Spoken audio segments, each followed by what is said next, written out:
On behalf of the University of Cincinnati Office of Research, I really want to thank everybody for making time to be here today for this panel discussion. I do want to recognize one group before we get started. So if you're a University of Cincinnati faculty member, could you please stand?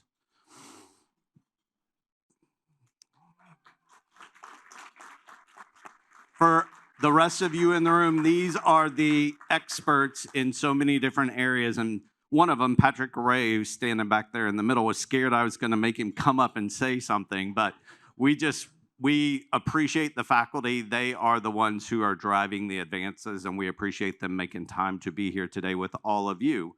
So with that, I'm going to turn the mic, virtual mic, over to Jay Shabria, who is moderating our panel, and let him introduce the subject and our panelists. Thanks, Jay. Thanks, Pat.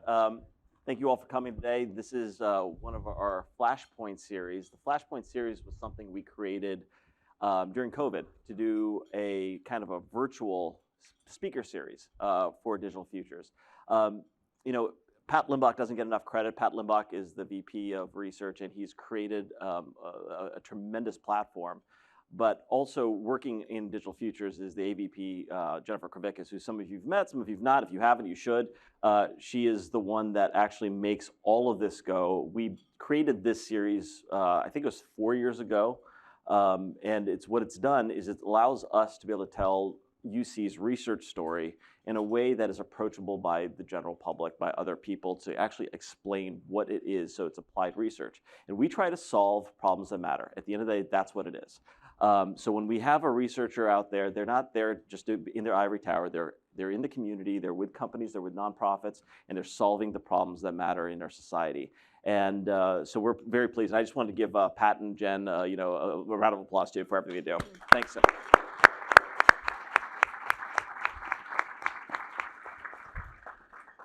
So we've been doing this a lot, and it's very disparate in terms of the topics, but I don't know there's one that's more timely, one that we're all talking about. Some of us know a lot about, some of us know nothing about. And the title of this one is The Convergence of AI, Society, and Culture. So I'm going to introduce our panelists, and I'm going to tell you a little bit about the way the format's going to go. So first we have Kendra Ramirez. Kendra is the CEO of KR Digital and co-founder of the Cincinnati AI Meetup for Humans, which is housed at Digital Futures. Digital Futures is that building, you come down 71, it's a beautiful building, but there's so much more there too. And Kendra's a part of that. She's been awarded the John Barrett Entrepreneur Vision Award and is a pulse on the way business is using AI. So we really welcome your expertise today, Kendra. Thank you. Next we have Dr. Kelly Cohen. Kelly is a man that wears many hats, I found. You can't really pigeonhole Kelly. He is at UC's College of Engineering and Applied Science, and he's been there for a decade. He juggles a lot of plates, like I said, but he does them all well. He also runs the AI Biolab at Digital Futures and as the Chief Scientific Advisor for BrandRank.ai. His view on responsible AI is going to be really important to this conversation globally, not just here in Cincinnati, but all over the world. So Kelly, thank you for coming. And finally, we have Rashmi Jha. Rashmi is also a UC faculty member too. She comes at this from a completely different perspective than Kelly does, but they kind of like mesh together. She's a professor of electrical engineering and computer science at UC. She has 13 patents, and her research involves solid-state electronics, nanoelectronic device design, and AI systems. And I hope I understand a little bit of what that is by the end of this panel. So. A couple things about this particular panel. We do this a lot, and usually I have my script, and this is what I go through. Today, I decided to do a little bit of experiment, and I put some prompts in ChatGPT, and I had it write my questions for me. And I thought they were pretty good, but they didn't sound like me. Then I said to it, okay, well, write them in the style of me. I have no idea what it came up with. It came up with something. We'll see it. We'll try it. If it works, great. It may be a little robotic, but we'll try it. We're also recording this presentation, so if there's something that you miss or you want to clip later or send around, it's going to be there on our YouTube channel. But I'm a little bit concerned about this one as I do this. Recently, I was scrolling, do my doom scrolling on Instagram, and I saw this old clip from 1994 on the Today Show, and it was Brian Gumbel, and it was Katie Couric in her 1994 hairstyle. So it puts you in that picture right there. And the topic was, what is the internet? And they were debating like what the and sign was. Is it about, is it and? Do you write to the internet? And I fear that this clip here is going to be in 30 years as dated as that, and I don't want that to be the case. So I'm putting the marker down now. I don't know what I'm talking about. Let's be clear, okay? So with that, we're going to get right to it. So before I get to the AI-generated questions, I do want to have a little bit of a baseline for everyone to actually understand for everyone, like, what do you do? How do you bring this? How do you come to the world of AI? Kendra, I'll start with you since you're right here. When did you find out about AI? Tell us about how you come to it, and then also a little bit about your company too. Oh, thank you. Appreciate it. Yeah, so I'm just a nerd. I love technology. I've been in technology my whole career, so I'm a first mover in many ways. I was a part of the Cincinnati Bell hosting team that we started all of hosting, and there was 13 of us. And then my first digital agency was 19 years ago, before people were talking about digital. And then we've been doing AI since 2018. And so I just love empowering others and along the journey. That's awesome.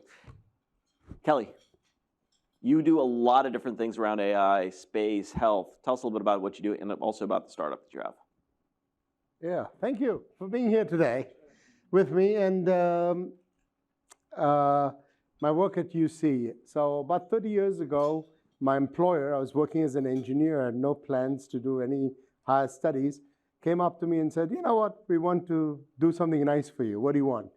So I said, I want to study. What do you want to study? I don't know. Fuzzy logic sounds nice. And so, okay, that's how I got into AI. 30 years ago, responsible AI, which was transparent. And I'm happy to have a student here, Nick Ernest, raise your hand, who's been part of my system. So when I got to UC and I was given, as opposed to some of the other places I interviewed in, they're scared of the word fuzzy. Why? Because if you do fuzzy math, you're looked down upon. Explain to us what fuzzy is, though, in this context, because I'm sure that this is something you know about. This is something nice to talk don't. about. Today is my first day of my presidency. I'm the president of the North American Fuzzy Information Processing Society. It's a 2-year program. And that also is quite accidental. My students won the best PhD thesis award 5 years back to back. And then they said, we're probably doing something okay. And so I got elected to this position. Fuzzy started off with Lotfi Zadeh, who founded this group called NAFIPS. We're part of an international organization called IFSA. And it is usually set theory, black, white, yes, no. You know, you're either bald or not bald, but you can see with me, I have a partial membership, which is going to change over time as I move towards a set of people who are completely bald, right? And so in the meantime, what happens? You have this membership function. It's not like throwing a dot on the wall and you're either there or not there. You can, well, have a partial membership. And that's what people are. You're sad and happy at the same time. There are some things I'm sure some of us are not happy with. Politics, for example, right? Not all the time, not with everybody. We always have a pick and choose, and that's what people are about. So you want to make decisions, you need a technique that works well in this world of ours, in the ambiguities. And so that's what fuzzy logic is. It helps you make awesome decisions, right? With the messiness of the real world, not without having to idealize it. Sounds good. So tell us about the companies you're working with right now. So, yeah, there is a brandrank.ai. Pete, raise your hand. Yeah, okay. So I met Pete about less than a year ago, and we interacted. And he asked me to come over and help him. And what do they do? They use Gen AI, which is a new way of searching. Today, you want to find out something about a company, you don't go to Google and get 25,000 hits, and then you figure out what's happening. You go to a generative AI platform like ChatGPT, like Perplexity. You ask them, mirror, mirror on the wall, who's the fairest of them all? One answer, one shot. And then you follow that one shot, right?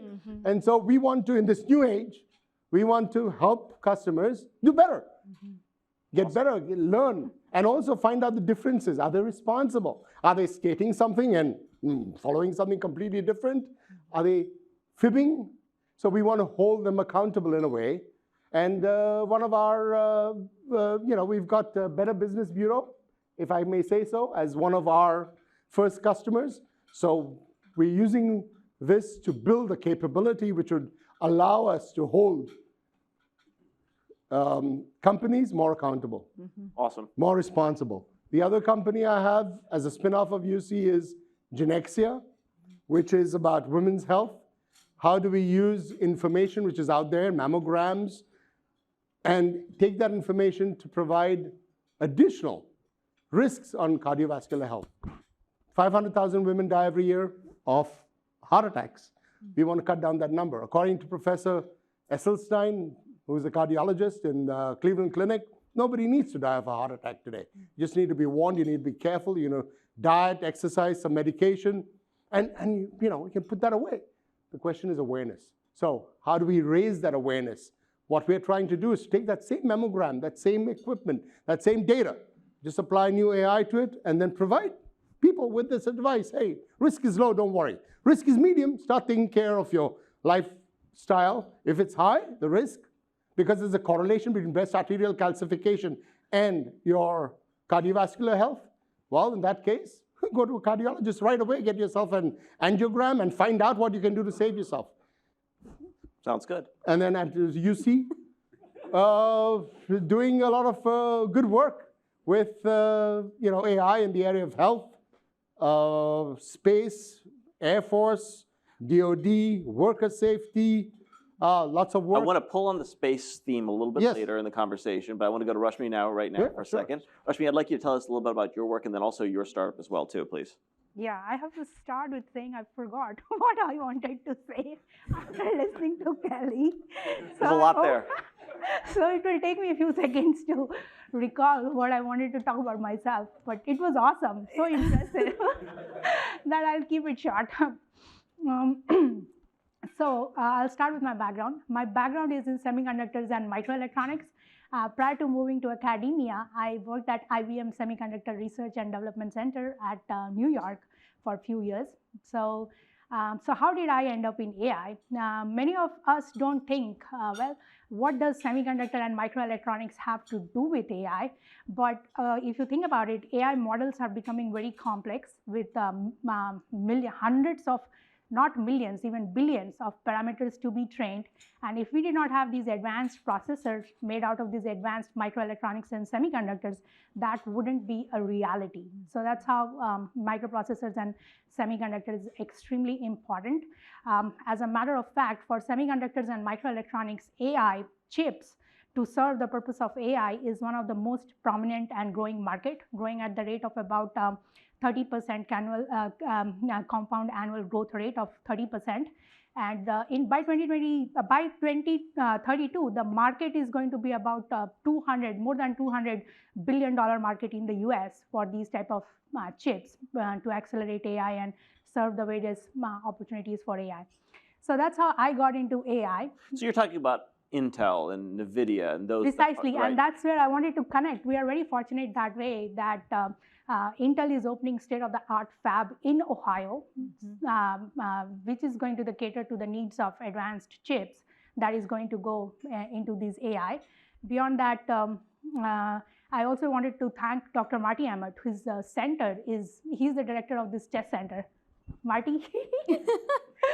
Yeah, he's usually very humble, doesn't speak too much, but he has this, one of the biggest center in this whole country that is looking into the security. The supply chain for these chips are becoming extremely complicated. One of the PIs in his center, he's the director of the center, we are looking into the supply chain security for the AI. In addition to that, I also have a startup company inspired by Kelly because I talk to him a lot. The startup company is called Next Semi Chips LLC. It's looking into how to capitalize on next generation of memory devices to make AI more energy efficient. So, Rashmi's got a lot on the hardware side of it too. It's not a side that I was very familiar with before we started having these conversations. It's something that I've learned a lot about too, and I hope you will too. One other piece, we're going to have Q&A from the audience too. So at periodic times during this conversation, I'm going to say there's a microphone out here. If you've got a question, please ask our esteemed guests. They know what's going on in this, and I would learn a lot from that too. So I'm going to go to the first AI-generated question here. Let's see how this sounds. Okay.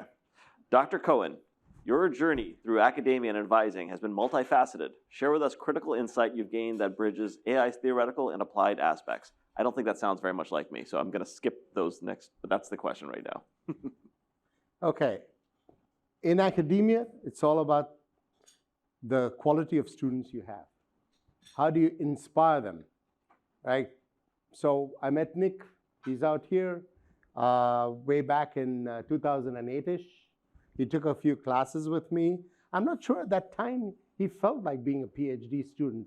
He probably said, hey, I'm going to be an engineer and work all my life in servitude to some company or the other, right? And somehow we chatted, got them excited. Now, nothing gives me more pleasure to see him here today, a very successful chief architect of Thales, which is Thales International. Okay, so Thales, they could have bought a company in MIT, in AI, or Stanford, or anywhere, but they came here to Cincinnati to get something in fuzzy logic. Why? They believed in it. And they based their new AI model, among other things, on this true AI, which is transparent, understandable, and ethical. That's what my contribution is, to get students to succeed. I've graduated 12 PhD students and 32 master's students. If you ask me, that's the best gift I've got from the University of Cincinnati. How to give them the best possible platform for success. And by working with them, by learning from them, there are things he does that I could never get my hands around. He beat a pilot in combat simulation, Gino Lee. His work was classified by AFRL as the most adaptive, aggressive AI in the world. This is in 2016, before DARPA ACE program. Okay? This is an example. There are many, many such examples. Not all of them as colorful, but terrific. And so if you ask me, I learn from my students. I challenge them, I inspire them, and that is about the best thing we can do as academics. That's fantastic. That's, Kendra, I'll come to you next. That's obviously something that's a business born of AI, right? That's where it drives it. You deal with a lot of companies that are trying to figure it out, like, well, how do I use it to be more efficient or to do something a little bit better? What are the things that companies are thinking about in that way when they come to you? Yeah, it's really, they're just like, where do we start? They're so overwhelmed.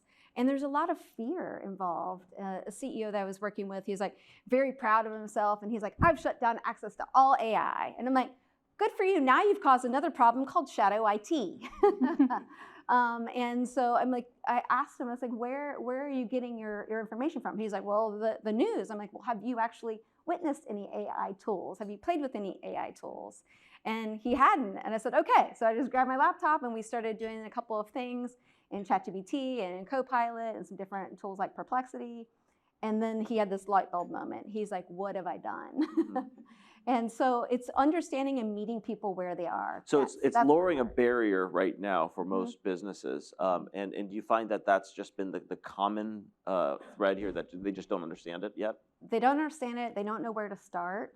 And they feel like it's so technical, they don't know how to wrap their arms around it and make it real. And that's something I've been very passionate about in regards to simplifying AI. I'd like to talk a little bit about the ethics of AI, because that's always the biggest question here. But Rashmi, you deal with it from a different standpoint too, because it's the stuff that you work on just draws power. So there's a sustainability issue to it too.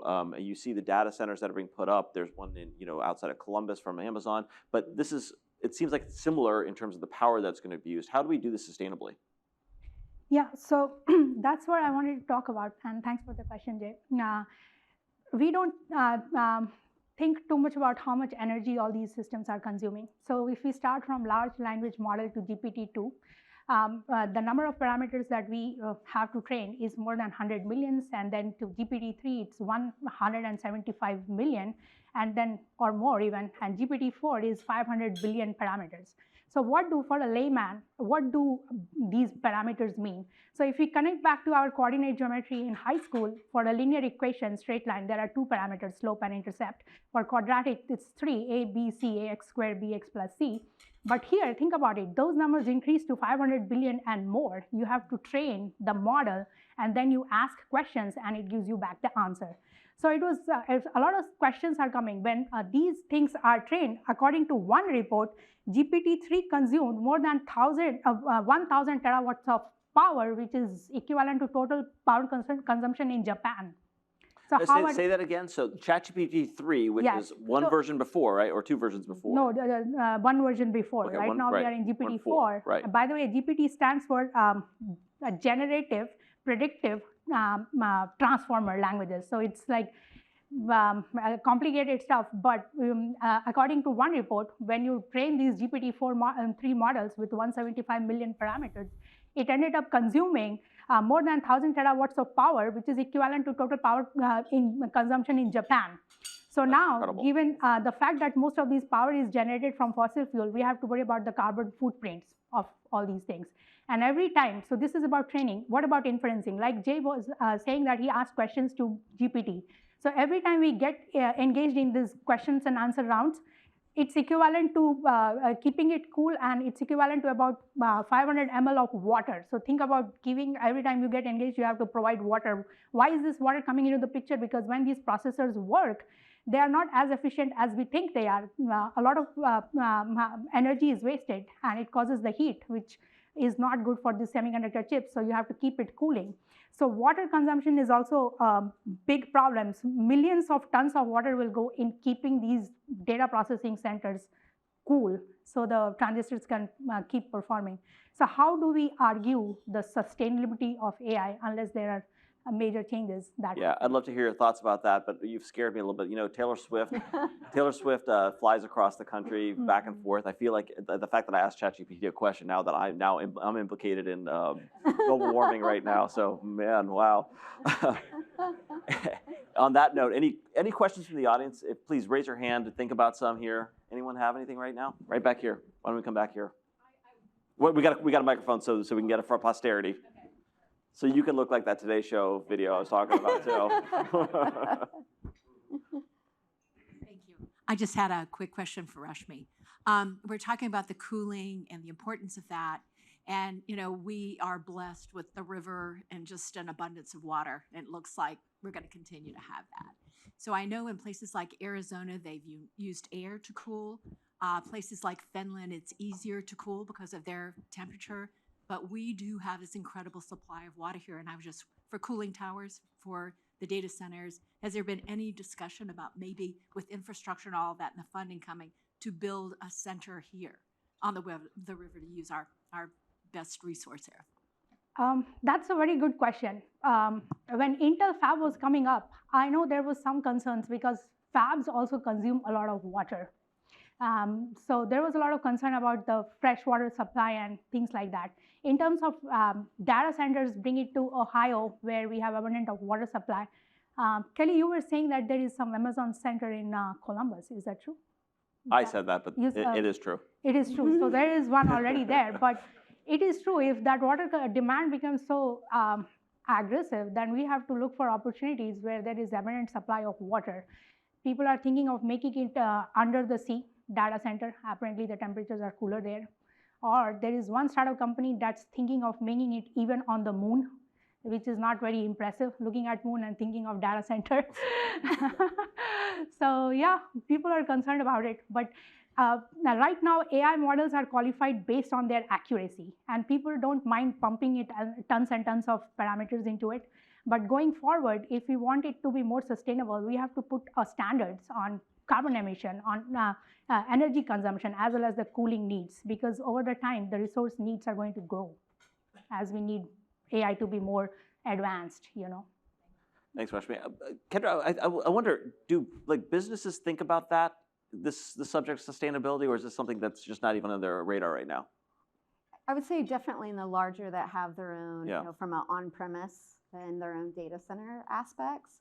But the everyday user and the everyday organizations that I'm working with and more of the small to mid-sized companies, that's not even a blip on their radar. Well, I think it's probably going to be a bigger issue here, and I think Yeah. you're going to be a thought leader on this going forward. Agreed. Do we have any more questions from the audience? Right there? Okay, great.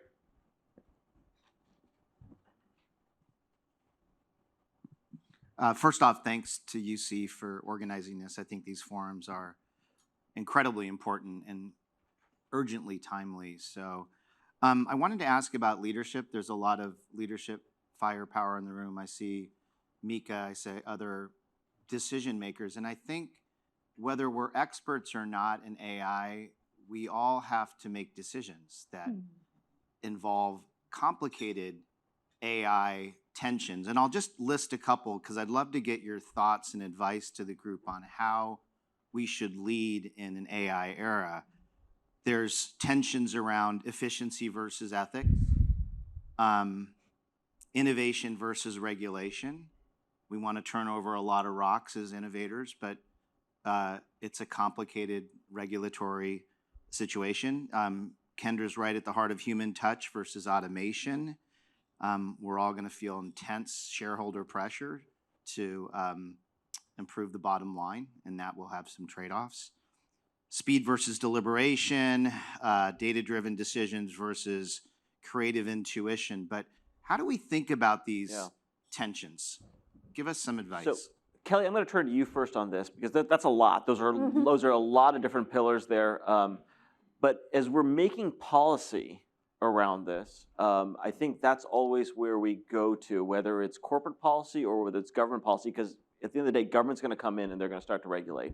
Why don't you address that broader concern? Because I think we can go in many different directions, but what are your thoughts around that? Yeah, I'll talk about the ethical issues that are raised. Let me give you an example of a little place in America called San Francisco. Okay, usually at UC when we do work, Holly Banty and Pat Limbach make sure we go through something called an IRB board, even if we're testing animals. In San Francisco, you're allowed to unleash AI to see how robots interact with pedestrians. You're allowed to drag pedestrians 20 feet, put them into a hospital, and you ask yourself, did they go through any AI?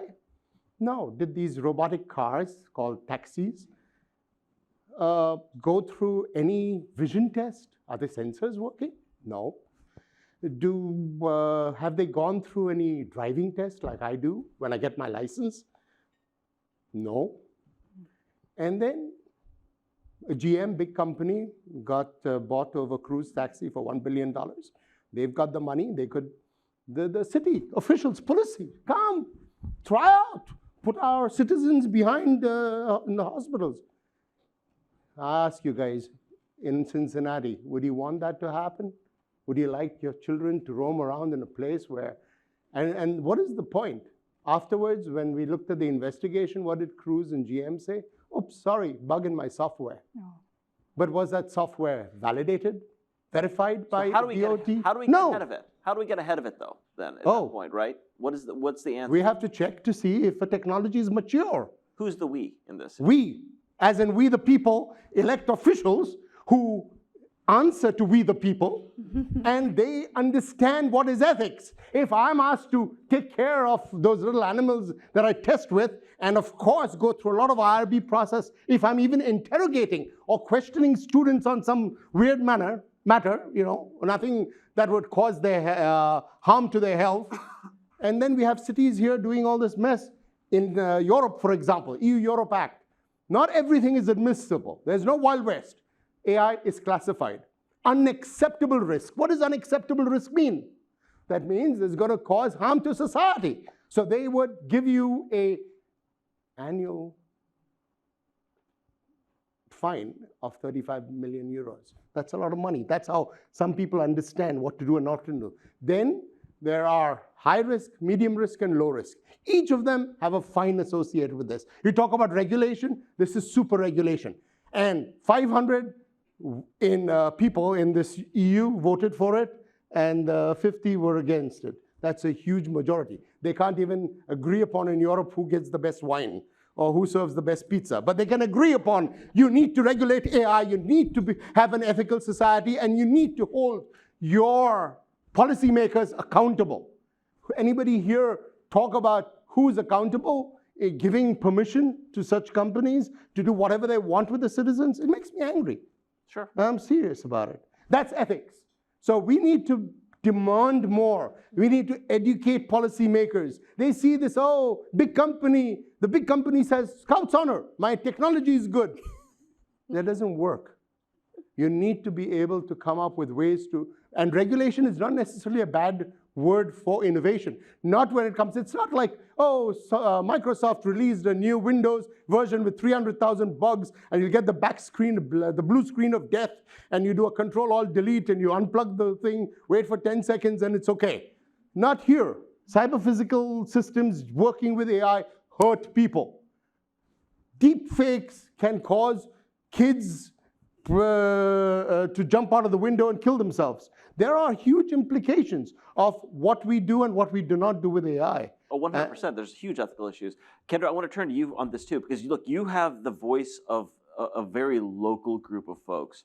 How do you see that as a convening authority, perhaps, or a responsibility to talk to our elected officials or anyone else about how do we think about these issues from a policymaking standpoint? Yeah, so what's wonderful is we host at the UC Digital Futures Building with Dr. Kelly Cohen, and my co-host Helen Todd's in the room as well. And so we host every meeting is just AI builders and the business community all coming together. And we're literally exploring what are we building, how are we building, asking the questions, asking each other, how can we grow? People are landing jobs in there. People are finding partnerships and clients and learning and navigating it. And so we're navigating it together. Mm-hmm. And so that's what's been so powerful. And is there going to be a moment when you actually take that navigation and then say, okay, well, these are the things we need to do? Yeah, so we are working on several with collaboration with Mm-hmm. the AI Catalyst. Kelly and I both serve on that as well. The AI Catalyst with Carl and Pete is on that as well. And so through that, we are doing the responsible AI and leading the charge there. That's awesome. That may be a place to connect too. Do we have a question back here? Richard. Hey, Jay. So I did have a question for Kendra, but since you mentioned policy, I just have to Oh, you like that give a stuff? quick sidebar. That the new Portman Center for Policy Solutions at the University of Cincinnati, we hosted an AI panel just a few weeks ago with the White House governor and our city manager there. And we're going to be working with an industry group out of DC, and we're going to be convening meetings here in Cincinnati with regard to actually trying to figure out a regulatory environment that is pro-competition and risk mitigation, and that those two things are not seen as trade-offs. So more to come on that. But on the policy front, there were 63 bills in Congress that had AI at either its core or tangentially related, introduced by the fall. That's how many have passed as of today, right? 0, right? And one of the reasons is because I think back to what you stated, Kendra, the starting point is actually the framing is probably quite wrong in this, right? We keep chasing the technology rather than trying to figure out a framework, right? And we'll develop that one. So we'll need to talk more about that. But there's one bill that I'll just put in people's attention because it's the first one nationally. It's at a state level. Connecticut passed it at the Senate, and it's probably going to pass the House, so it'll be a Connecticut law. It's the first regulatory environment that deals with development and deployment of AI and puts responsibilities. And interestingly, back to the comment earlier, it's about decision making. So it's not about what the actual technology is or what it does, but whether and how it affects consequential decision making. So SB 2, it's really interesting. It's 53 pages long. I'm a political scientist, so I'll actually read it. But it's an interesting to look at. My question to Kendra, when you're talking about folks that don't have a good starting point, Jay thinks that he's got like 6 years before this video will be, overturned.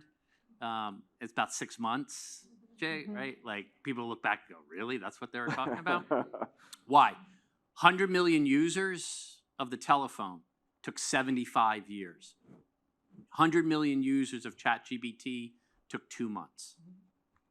I got 75 years. I got time to figure out policy, right? If I got 2 months, so how, when you're talking to particularly medium-sized and smaller businesses, right? How do you address the dynamism question piece of this, right? So it's one thing to get them started, but how do you get them past the idea that all they're going to be ever doing is catching? I love this question. So it's laying a AI foundation and explaining what it is and how it impacts them at an individual level as well, not only from company level. And so what we do is we help create use cases by department. And we also build AI task force, center of excellence within the organization, and identifying people that want to help lead the charge. And so through the education process of what is it, and at the foundational level, it's change management. It's change management. So I said, everyone go dust off your Who Moved My Cheese book and drag it back out. Anybody remember that book? Like, drag that book back out, because that's what we're dealing with. And meeting people where they are, what that means is bringing them along the journey, because a very large advertising agency, a CEO shared with me that he made the mistake of just rolling out AI, not really bringing people along on the journey, and he had several people quit that day. Had he brought them along on the journey and explained that this isn't to replace you, he had good intentions, right? He thought it would bring some efficiency, everyone's burnout, and we can do this and we can do it together, but he had people quit because they didn't want any part of it. And so again, every stage I stand on, it's human intelligence over artificial intelligence. We have to bring along people on this journey and meet them where they are. And because the other day at another conference, I said, look, there are people still out there training how to do Word and Excel. So if you think people are jumping to AI immediately and understanding it, if we're still in the foundations, and how long have those programs been around, right? So You haven't tried Excel, then. I'm sorry, that's hard. Rashmi, this is like, this panel is so interesting because you're coming in from so many different viewpoints. I mean, we're truly in the infancy of something that's just huge. What are the things that you have to educate people on as you engage with them? Well, use AI only when you need it would be something. Basically, my objective would be to see AI is coming. There is no way out. So we can't stop it. One way or the other, it is going to be there. We can't stop this change. My point would be how to make it more sustainable, secure. Like I mentioned, Professor Emmert's, we don't look into too much about hardware security. The chip supply chain itself is becoming very complex. So from hardware perspective, how we can make it more secure, more energy efficient, so that it becomes more sustainable. And beyond that, I leave it to Kelly and Kendra to implement all their policies. The policy stuff, right. Yeah. But AI is coming. There is no way out. I mean, if you talk to folks at Google, like Dave Patterson is there, one of their chief computer architect. He's a very well-known professor in computer architecture also. His point is, well, AI will make a lot of things more efficient. One way you can look at it is AI is going to consume a lot of energy, but it can also automate utility usage of electric grids or water usage in a better way, or climate predictions, or things like that in a better way. So overall, the other processes become more efficient. So you have an additional energy budget you can devote it to AI, And then there are companies like Intel and other NVIDIA, or even Google, Facebook, Microsoft. They're already on top of making chips more efficient, next generation of computing technologies, security, and things like that. Dr. Vipul Patel is also here. He's from AFRL. He is also an expert in hardware security and microelectronics. So we are already on top of it. So we will make it happen. So AI is invincible. It is coming. So the question is, how do we make it sustainable? And with the responsibility and ethics and everything. There was a movie in the 80s with Matthew Broderick that also said that AI was invincible too. So we'll see. We'll see about that. Kelly, you mentioned a little bit that you work in space, and Rashmi wants to put a data center on the moon. So I don't know if this relates to it or not, but I'd love you to tell us a little bit about the work there. Yeah, okay. So I'll start off. December 2022, the White House came up with this new program, an implementation plan called ISAM. ISAM is In-Service Assembly Maintenance of Satellites. They want to cut down on debris, make space technology more affordable, the ability to maintain a satellite. It's not like you buy a brand new car, you drive 380 miles, gas is over, call AAA, give me another brand new car. That's more or less what's happening with space technology. We want to make that change. Then the Space Force decided to build a national competition, calling it the Space Strategic Technology Initiative. which was like an accelerator program for universities. They put in some money there, and they had a national competition. 2 states, teams won, Texas and Ohio. The University of Cincinnati competed nationally in this area, and we were awarded one of those 2 awards in the area of space robotics and AI. What are we doing there? We are going to create, together with our subcontractors, which include University of Arizona, Clemson University, 4 companies, 1 based in Ohio, but we're the lead. We have about 65 to 70% of the entire win. And with that, we are going to train students and develop technologies, capabilities, solutions with robotics and AI that would, when I say we, Uma is our Alan Shepard chair. He is the PI on the project, Dong-Hoon Kim. Now we have to give credit to Pat Limbach. It all started off with this 20 million anonymous donor fellowship that happened, the foundation, and then we decided not to play catch up with all the universities, but to invest in somebody who had worked on the Canada Space Arm to bring him here to create a capability in space robotics. But what is the AI portion of it? The AI portion. Hey, you're interacting, you're doing some stuff in space. You want to make sure it's safe. You want to make sure that, so my job, safety assurance. Got it. And then to run rigorous tests to make sure that my AI doesn't behave as GM's AI, hurting people, hurting systems. No. So we want to make sure that the risk is below a certain threshold. That'll be acceptable. That'll make this whole thing work properly, right? And so that's my job on the team. Huge project for UC. I mean, just a huge win for us. This is big, not just for UC, but my friends here will tell me, also for the state of Ohio. Yeah, that's right. Right? Please say something. Yeah, round of applause. Yeah, We have another question from the audience here.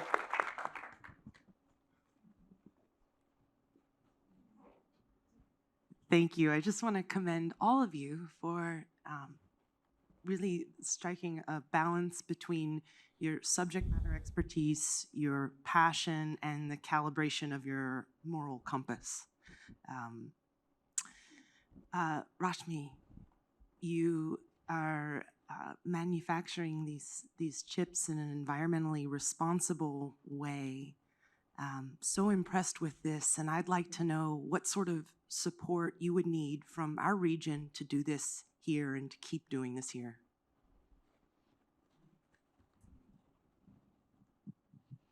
Great question. So yeah, I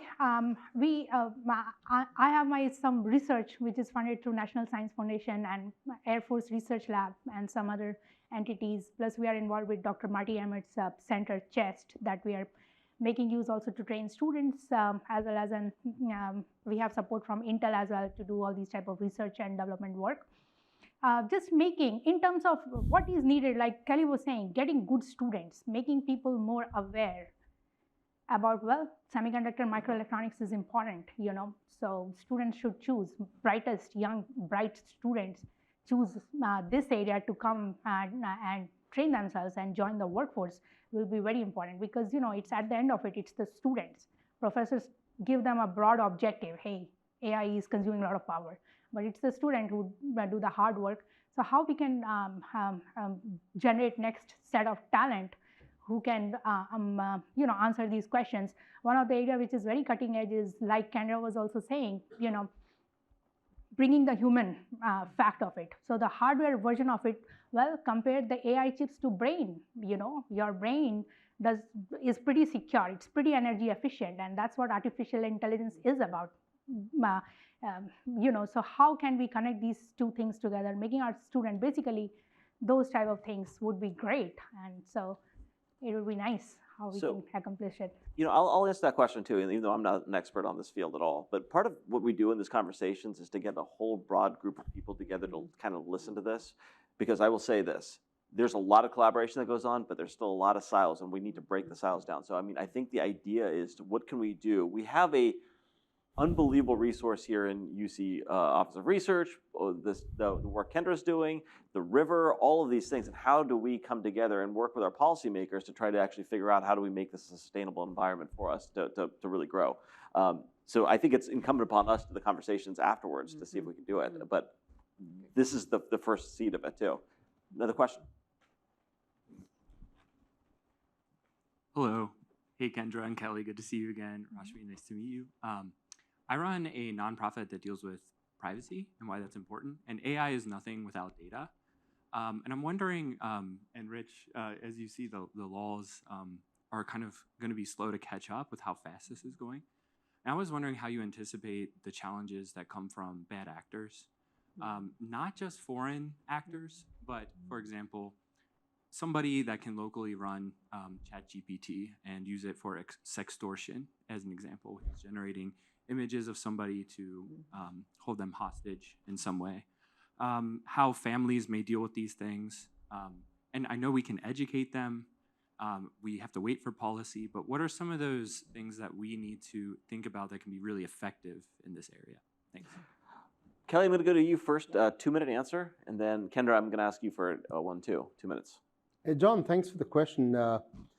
I feel that it is on universities, and we have had these discussions of creating a test center as part of the Cincinnati AI Catalyst, looking at threats. We've put in some proposals. The idea is to be able to look into impact. I've learned something for the Europeans, looking at AI from the lens of risks. What are the risks associated? What are the risks to the public? What are the risks to kids? What are the risks associated with everything? And for that, to be able to get that, we need to be able to test. Now, Google, after they came up with Google Gemini, and you all know what that did, right? Not something very responsible. It hurt many people. They had to draw back on Google Gemini because, and then the CEO said, look, I didn't do enough testing. When you're developing a system yourself, you have a bias towards it. You don't test it honestly. You need an external body, preferably with an academic influence, nonprofit, that does the testing very, very rigorously. So what we're trying to do is to create personas, which is based on the population. So we will emulate in simulation people. And we would then run like 2-3 years of testing in 2 weeks by having real people look at it. And then we look at the impact. What can it do? Not just from the point of view of a computer science master's who's developing the system at Google, where he and his nerdy group know what the system is about. But how do the average Joe, when interacting from different backgrounds, cultures, places, languages, come in, interact with the system, and then see what the risks are? Is this something good for society? Because that is something we can judge. How do we judge that? What is the basis of judgment? The golden rule. If you look at the golden rule, do I want my kid to go through this? Do I want my wife to go through this? Do I want my mother to be dragged 20 feet back car? No. And if that is the answer, using a simple ethics-based policy, we can say, okay, this outcome is not something which is desirable. Go back to the drawing board. The risks associated are at a certain level. Golden rule, who moved my cheese? Basic kindergarten lessons and apply to AI. That's what I'm getting. Kendra, your quick answer to this, even this lofty subject? Yeah, absolutely. So think about it how we've had to train our employees and teams on cybersecurity. You need to do the same thing from an AI perspective. I was with 300 banks in Indiana recently, and I asked all the leaders, how many of you have an AI policy? Of 300 leaders in that room, how many think you raised their hand? None. That should be scary, right?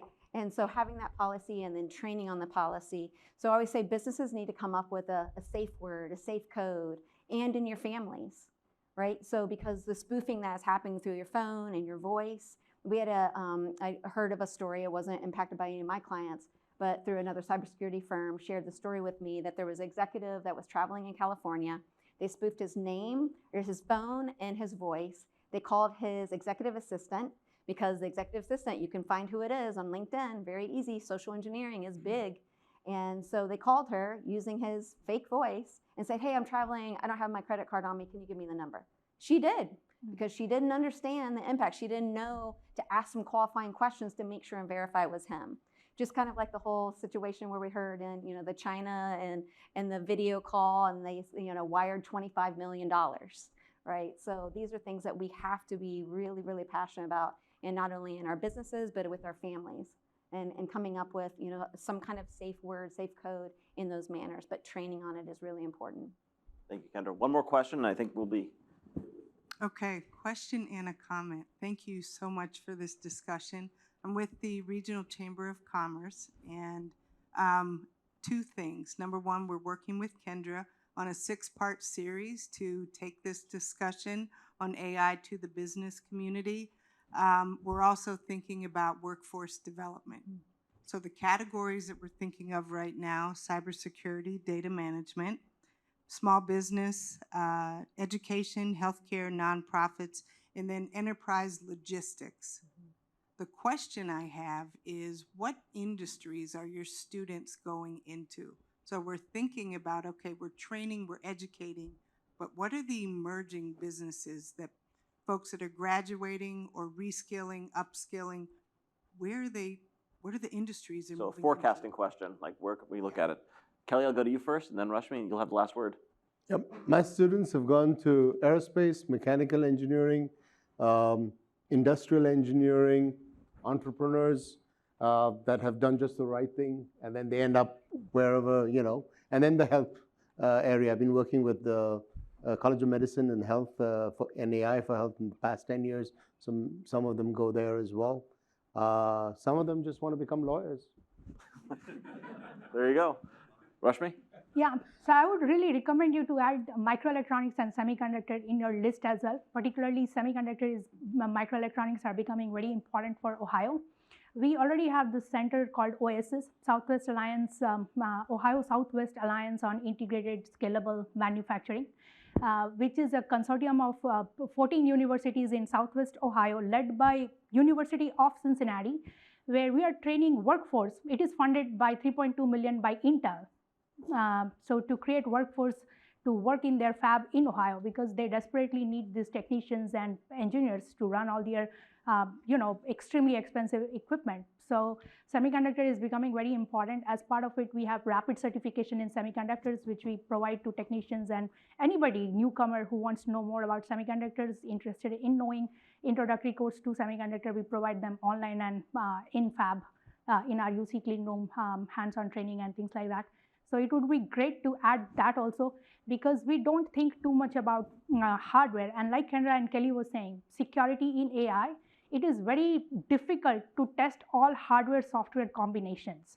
So in my perspective, there should be some real-time security feature should also be there, such as some unexpected conditions that you did not encounter, because it's very difficult to simulate all the situations and make your AR safe against any real threats. So some real-time security is also needed. And when you go about all these things, AI is not just software, but AI is a combination of hardware and software. So it is important for us. In terms of our students, they go all the way from Intel to Microsoft to Facebook to NVIDIA to Apple, all those major companies, Air Force Research Labs. Some of them go to startup companies, so like Cadence, EDA tool company and things like that. So we have a full suite where our GE, Duke, P&G, let's not forget Siemens. Let's not forget those. So It's a wide variety, and it's so exciting that UC is at the forefront of all of this. I think that was a really great question, because, like I said, it started in the beginning. I mean, this is, to me, is like what the internet was when it started. And we got to be ready as quickly as possible. But I think there's also one more industry that's going to be a lot of, Richard, there's going to be a lot more politicians created regulating this thing. So we got to be ready for that too. Thank you all for being here. I hope you enjoyed the conversation. I hope it'll start a lot more conversations. I know Pat has a little token of appreciation for our panelists for joining us today. So thank you again. Yeah, let's thank Jay and our panelists. Really wonderful. A couple of things to close us out. We do have some old little tokens that the staff will bring up. And in addition, if you are a member of the Office of Research staff, can you raise your hand? So let's give them all a round of applause. Thank them for helping put today's event on. And at your table or as you leave, there's a card. If you want to learn more about digital futures, you want to know the type of work that Kelly, Rashmi, Marty, others are doing and how you could support that, please grab a card, take a look at that. There's a link to more information. There's also a smaller card if you want to learn more about the Office of Research. But we really appreciate not just the panelists, but all of the attendees at this event. We hope it's inspiring. We hope you have some time to still connect with those at the table or others that you know in the room. But really, thank you all for being here. And I'm going to ask the panelists after you get your awards to stay up for a photo, please. But thank you all.